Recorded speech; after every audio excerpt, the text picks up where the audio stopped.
So guys, we have our sample project on, and in the timeline we have our video. Now suppose from this point we want to take the snapshot. For that, click on this camera icon, save the frame where you want, give it a name, suppose freeze frame, save.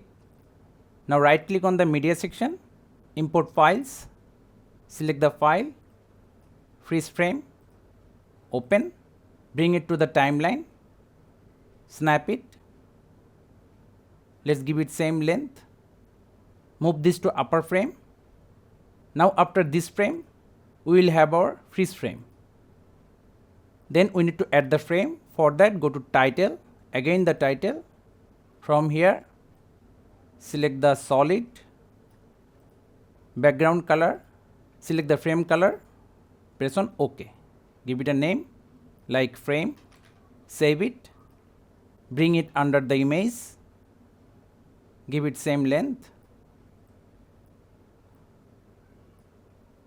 select the original footage, hide it so that you can see everything clearly.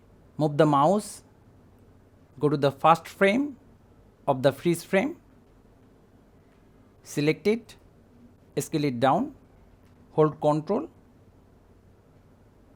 move some frame forward. Now give it the new position, scale down, rotate,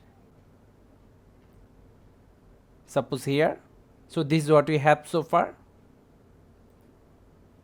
Click on this small dot, select the second keyframe, right click, linear. Change all of them to linear. Now right click on the clip, copy, keyframes, all. Select the white frame, right click, paste. Move the playhead a little bit. Select the second keyframe for the white background. Now increase the size. Check it again.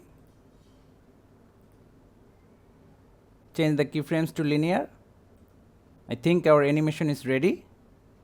Select the original layer. Click on these keyframes. Right click, remove keyframe. Before the final step, select the clips and make all of the keyframes linear in the project. Now move to upper track and add the shutter click audio. You can download this from the video description. Let's see what we have. See, it's really that simple. So thank you guys for watching. Have a good day.